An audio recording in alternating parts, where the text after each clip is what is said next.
I want to welcome you to Dunwoody's annual Memorial Day ceremony, and thank you all so much for coming. Today is a day we remember those we lost in service to this country. If you have lost a family member or a close friend in service to this country and are able and would like to stand to be recognized, please do so.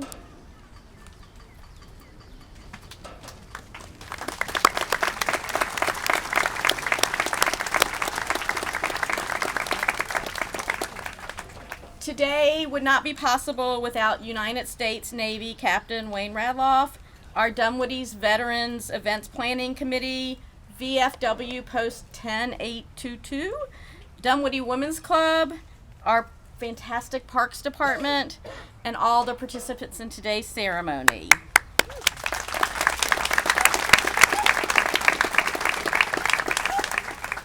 We are honored today to have joining us Consul General Mio Maeda, if you could rise, from Japan.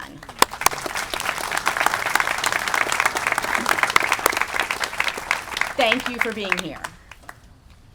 I also want to recognize our elected officials that are joining us today. State Rep Shay Roberts. And y'all don't have to clap for all of them. We can clap at the end. I got me. Right. DeKalb CEO Michael Thurman is here. DeKalb Commissioners Bradshaw, Johnson, and Patrick are here today too. And members of the Dunwoody City Council, if y'all could just raise your hands and give a wave. Councilman Lambert, Harris, Seconder, Hennigan, and Price have joined us today.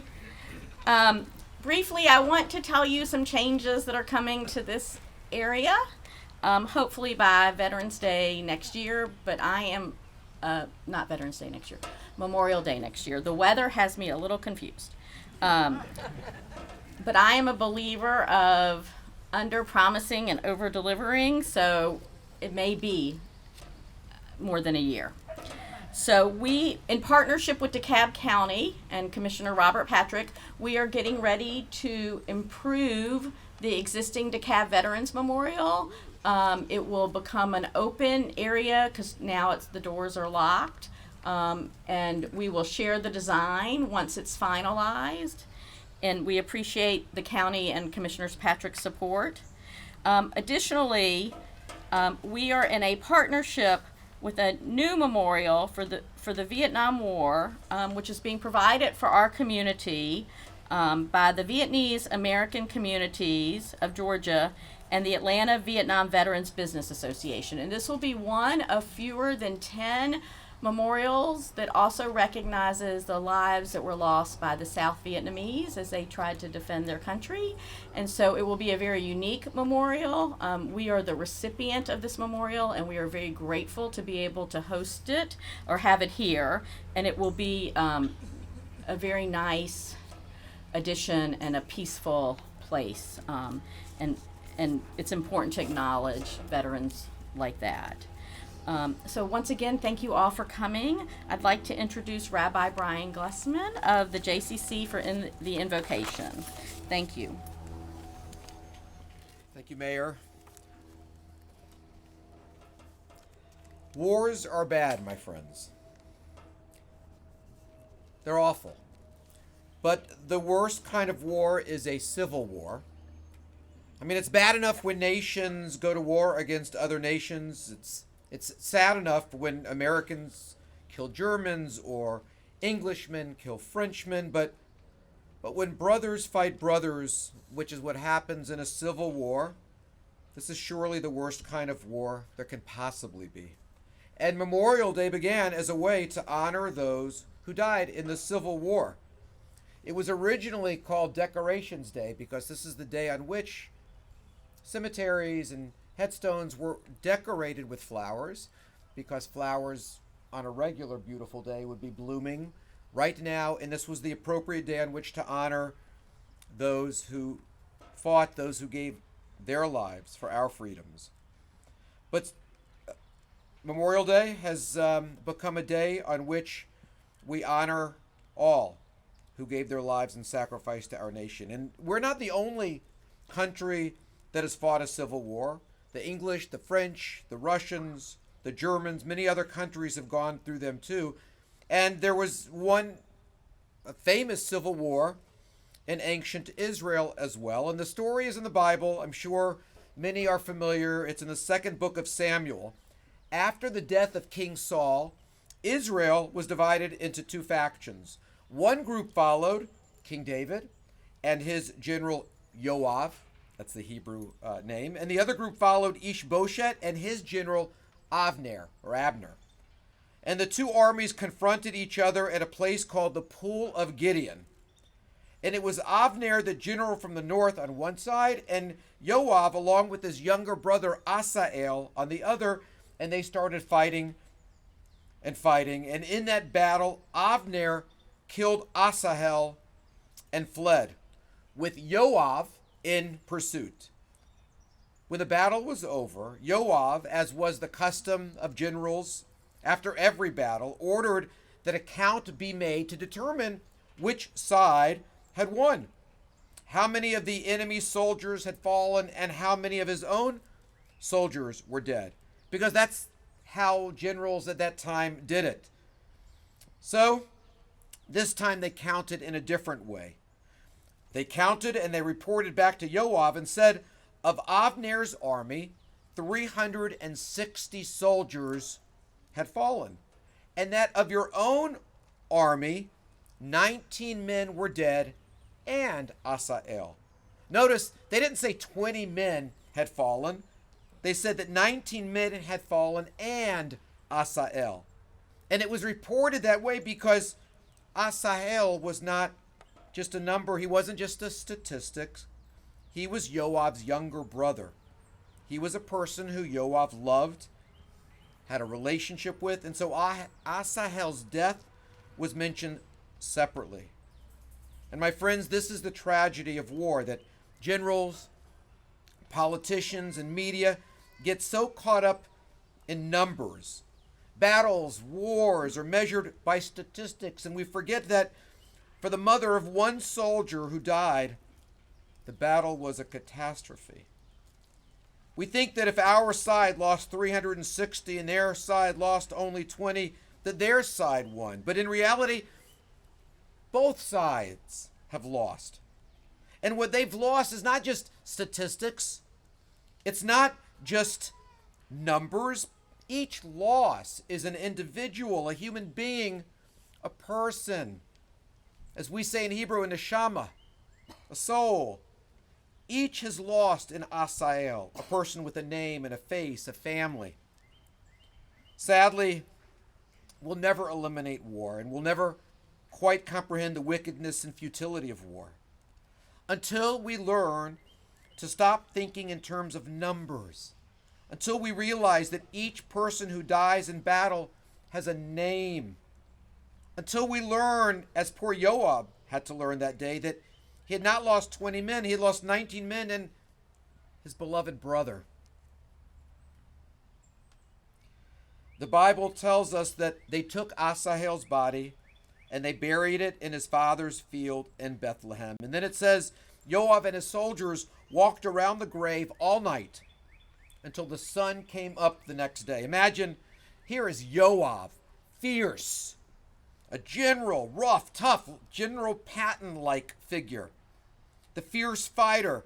This man, Yoav, who had so often led his troops into battle. The man who was accustomed to killing. Yoav walked around the grave all night. Why? Because this time it was different. It was not just soldiers, not just numbers that had been lost, but this time it was his own flesh and blood. It was his brother. And then the Bible says, from then on, whoever went by the place where Asahel fell in battle stopped and stood still. Standing, being still, stopping, reflecting. That is what we should do on Memorial Day. I love the lake like the next person. Who doesn't love Memorial Day sail? But instead of going to the lake and looking for the best product to buy, maybe we should go to those places where our soldiers fought and the graves where they are buried, or a commemoration like this one, and stand still. Stand still in sorrow and sadness, in grief and in gratitude, in reverence and in appreciation, and ponder their legacy to us. A rabbi, a colleague, spoke at a Catholic church in his hometown, along with a Catholic priest and a Protestant minister. For some of the people in the room, it was the first time in their lives they had ever heard a rabbi explain the teachings of Judaism. For some, it was probably the first time in their lives they'd ever heard of a Protestant minister in a Catholic church. And each of the clergymen reflected and talked and explained their teachings, why they agreed, why they disagreed. And when it was over, the priests expressed the hope that all of this in their hearts was meaningful and powerful. And the priest says to the rabbi, I hope that we have done a little bit tonight to end the civil war, at least in our town. I hope so too. It's surely time enough and more. It's more than time already to end the many civil wars that are happening around us between natives and immigrants, between political parties and ethnicities, between religions. Those divides that shame and stain the good name of our country.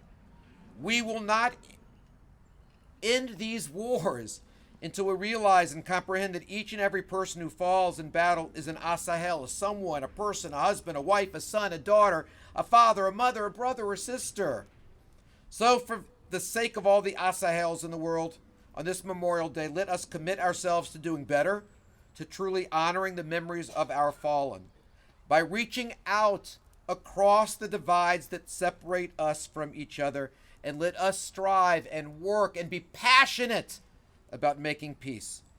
Oseh shalom bimromav, hu ya'aseh shalom. May the one who makes peace in the heavens make peace for us, for our country, for the world, for all humanity. And together, let us say, Amen.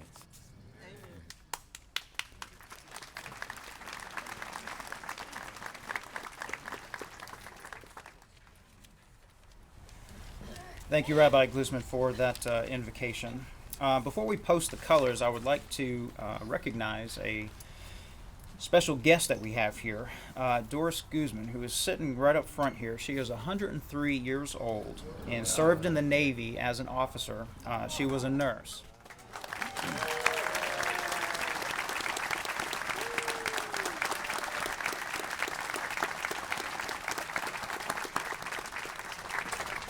Thank you, ma'am, for being here in our presence today. Okay, at this time, if you are able to, I'm going to ask you to please stand so we can post the colors from Troop 477 and Troop 1919. Post the colors!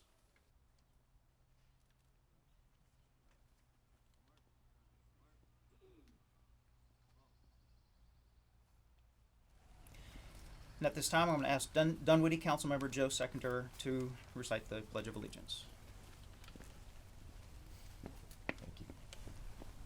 I pledge allegiance to the flag of the United States of America and to the republic for which it stands, one nation, under God, indivisible, with liberty and justice for all.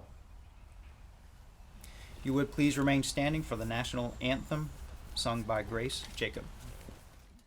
Oh, say, can you see by the dawn's early light what so proudly we hailed at the twilight's last gleaming, whose broad stripes and bright stars through the perilous fight o'er the ramparts we watched were so gallantly streaming, and the rockets' red glare, the bombs bursting in air, gave proof through the night that our flag was still there.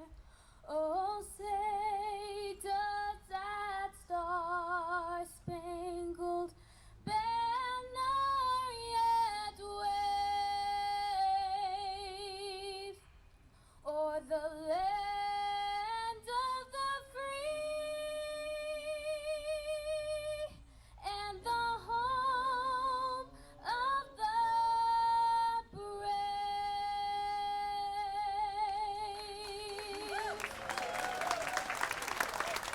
Troop 477 and Troop 1919. They are led by Barry Deutsch, the mayor's husband. They do a great job every single year in assisting us with the colors. Excellent job. Now it's my honor to introduce our guest speaker today. Major General William B. Dyer III is currently serving as the Commanding General for the 108th Training Command Initial Entry Training. Prior to this assignment, Brigadier General Dyer served as the Commanding General for the U.S. Army Reserve Legal Command, Gaithersburg, Maryland.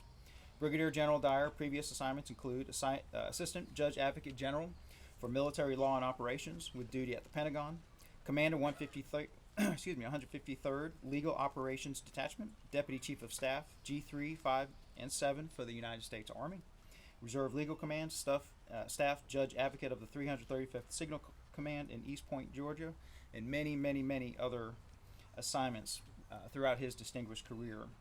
Several military awards, including the Defense Superior Service Medal, Legion of Merit with an Oak Leaf Cluster, Bronze Star Medal, Meritorious Service Medal with 5 Oak Leaf Clusters, Army Commendation Medal with 2 Oak Leaf Clusters, Iraq Campaign Medal, Afghanistan Campaign Medal, Presidential Unit Citation, and the Combat Action Badge.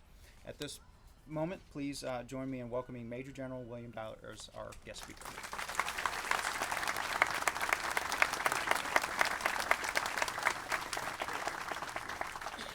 Good morning, Dunwoody. Good morning. So in the brief time that we have together today, I'm going to challenge what I believe is a commonly held misperception about this holiday. Speak into the mic. That's the first time I've ever heard that. How's that? Yeah. Got me in the back? Okay, good. So, as I mentioned, in the few minutes that we have together today, I'm going to challenge what is, I believe, a commonly held misperception about this holiday. But before I do, a few words of thanks. I want to thank the Dunwoody Women's Club, my VFW Post 10822, and Mr. Wayne Radloff for sponsoring this event that really over time has become one of the cornerstone events of our community. It's grown year after year exponentially, and wonderful to see everybody here. I also, and I think even more importantly, want to thank all of you. Not just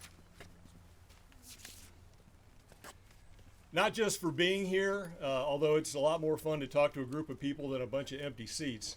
But I want to thank you for something that's significantly more profound. And if you'll indulge me just a minute or two, I'll explain what I mean.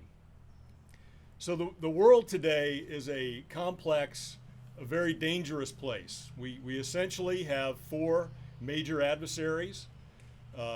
Iran continues to develop weaponizable nuclear material, and that's not even in the news anymore. In the past 12 months, North Korea has launched more intercontinental ballistic missile tests than they did in the entire 5 years before that. That's barely in the news.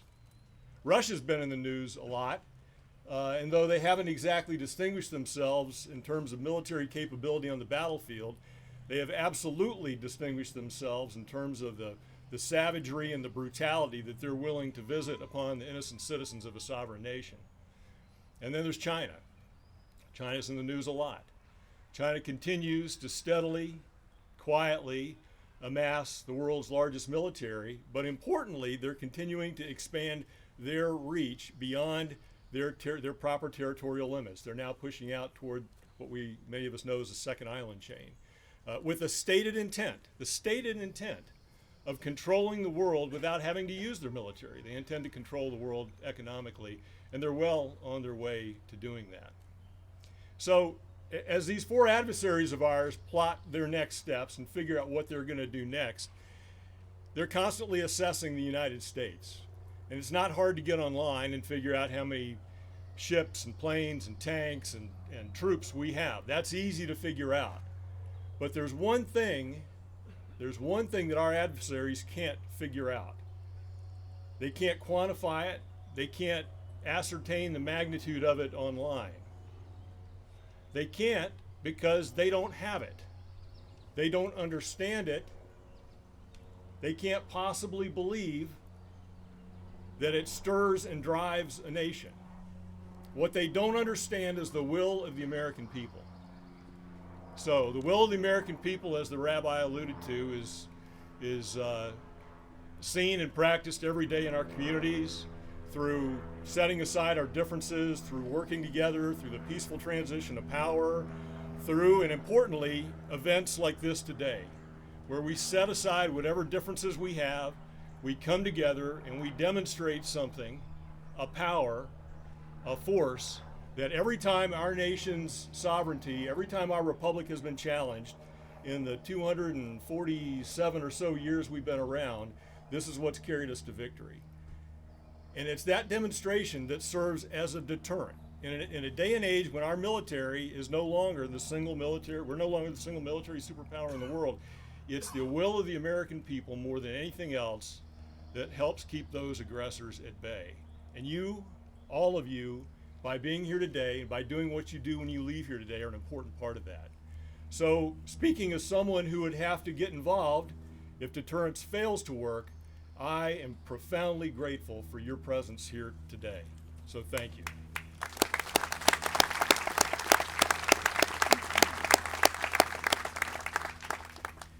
So I mentioned that I'm going to address what I believe personally is a commonly held misperception about this holiday.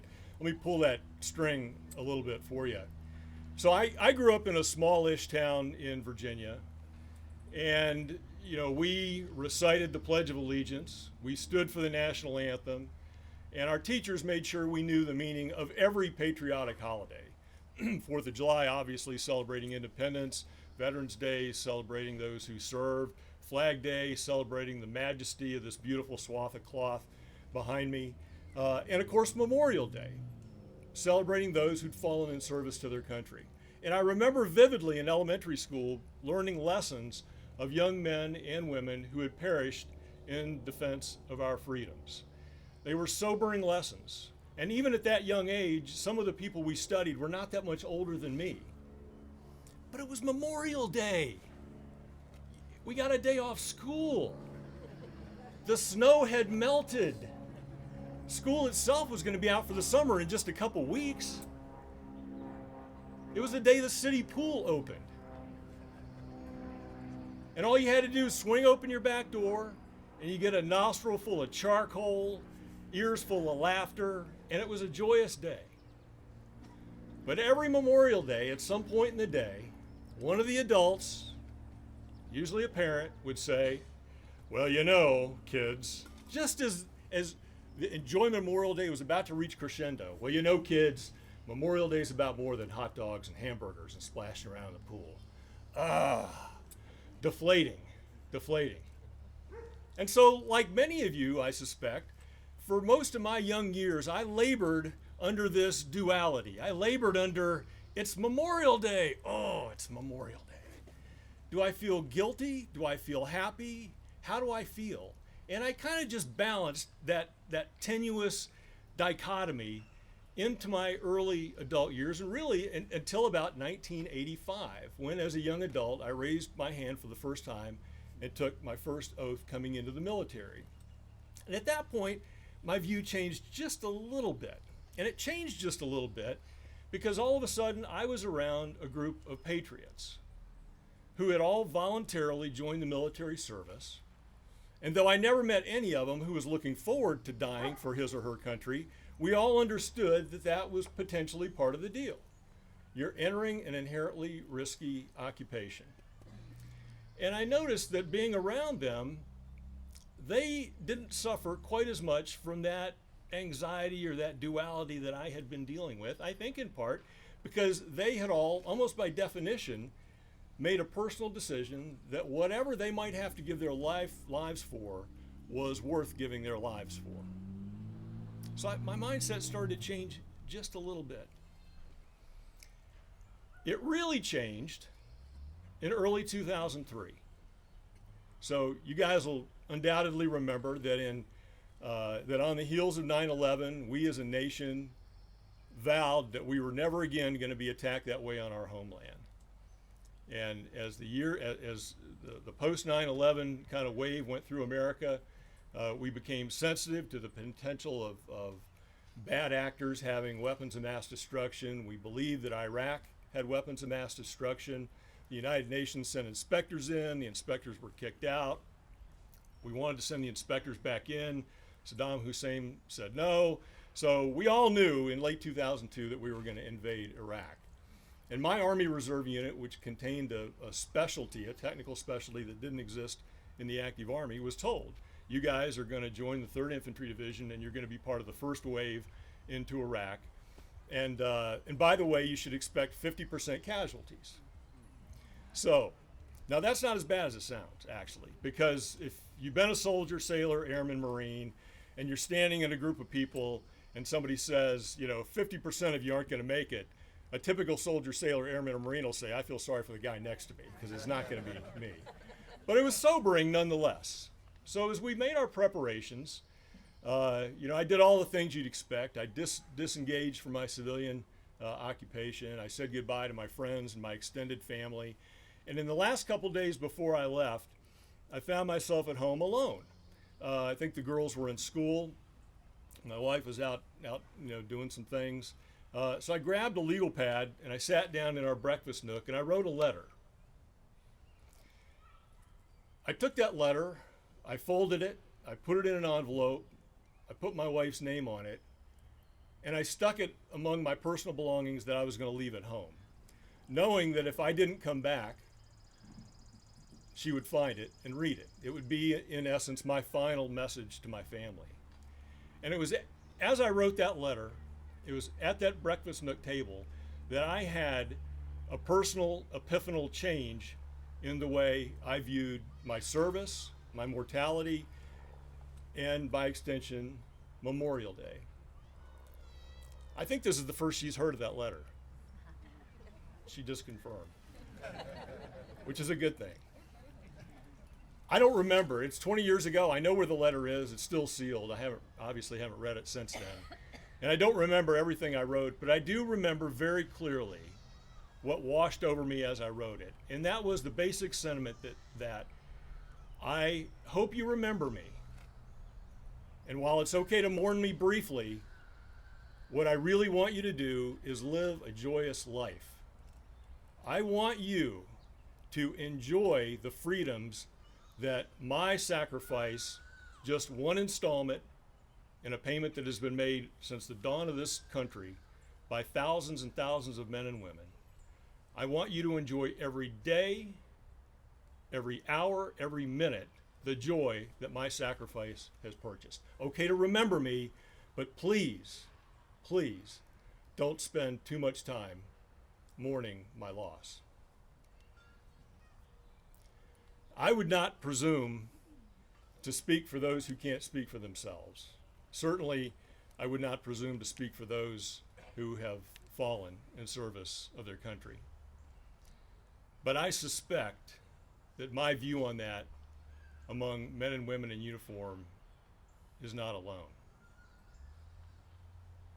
And I would ask respectfully that as you go from this place, if you, for however long, have been laboring under that tension that I expressed a few minutes ago, the joy of Memorial Day, the sadness of mourning the loss, that you perhaps tweak just a little bit the way you view Memorial Day going forward. I would respectfully suggest that it's appropriate to remember those who have passed. But I would also respectfully suggest that the way we best honor their sacrifice, the way we best preserve their memory, is to do what Americans have already always done, which is demonstrate our collective American will. Come together. We have differences here that day in and day out seem monumental and seem horrible and insurmountable. They're not. They're not. We must set those apart. We must join together. We, you in particular, must do the thing that the military cannot, and that is by demonstrating this powerful, wonderful, indelible American will, deter aggression, and do things through deterrence that our military hopefully will not have to do through force. I appreciate the opportunity to be with you this morning and share a few thoughts. God bless you, and God bless this great nation. Thank you.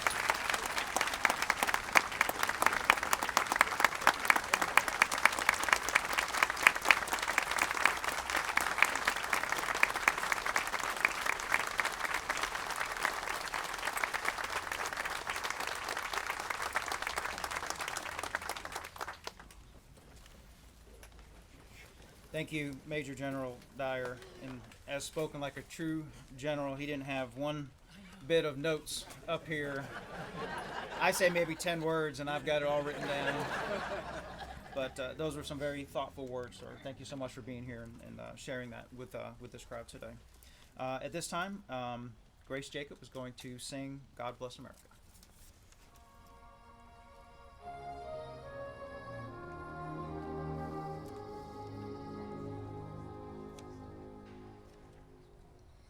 God bless America, land that I love. Stand beside her and guide her through the night with a light from above.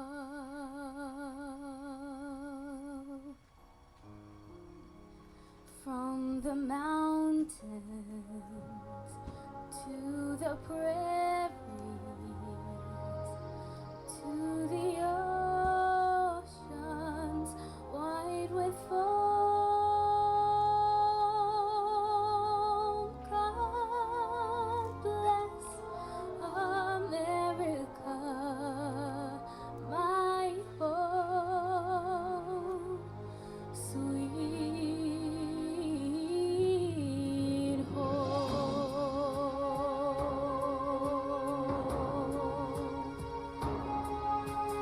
God bless America, land that I love. Stand beside her and guide her through the night with a light from above. From the mountains to the prairies, to the oceans wide with foam. God bless America, my home, sweet home. From the mountains to the prairies, to the oceans wide with foam.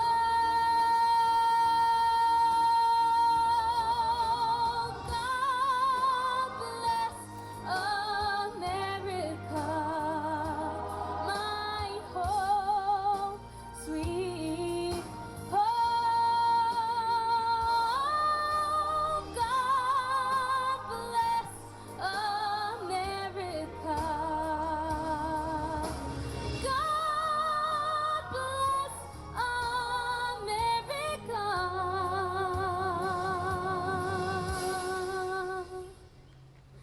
God bless America, my home, sweet home.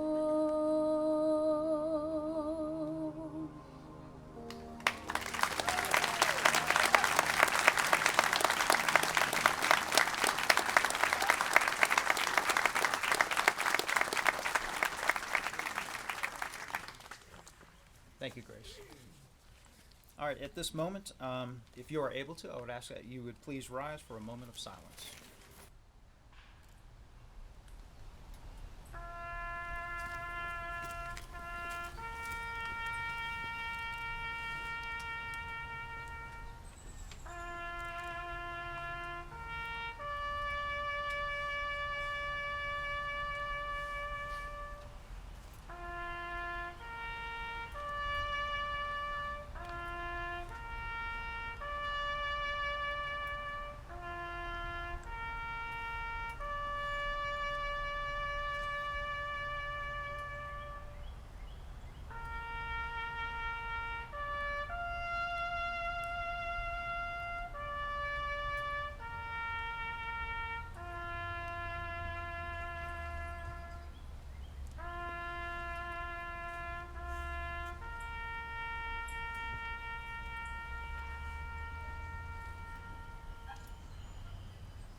Avinu Shabbat our God and God of our ancestors, we thank you for the numerous blessings you have bestowed upon our nation.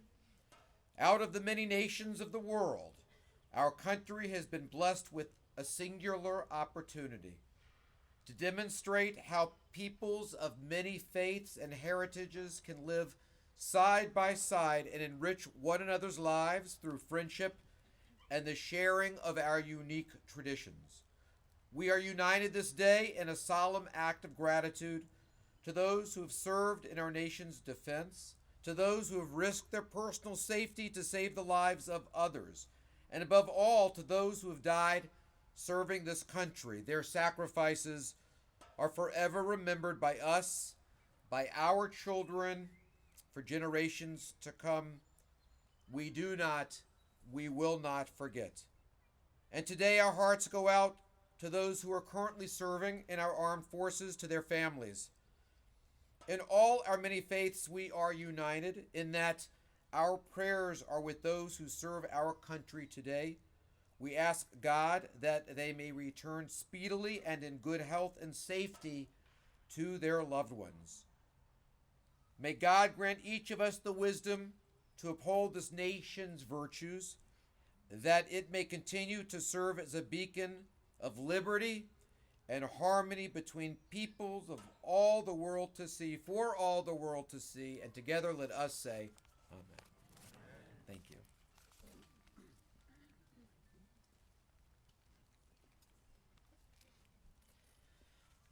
Okay, that concludes our Memorial Day ceremony. I want to thank everybody for coming out today. Most importantly, our veterans, and you, Doris, as well. Thank you so much for being here. For everybody that puts this ceremony together with our Parks Department, thank you so much for all the hard work that you do to allow us to come here in all weather is gorgeous, but in all weather they set it up so we can come out here and remember what this day is about. Elected officials, thank you so much for being here, and thank you, veterans. Thank you so much for all you do.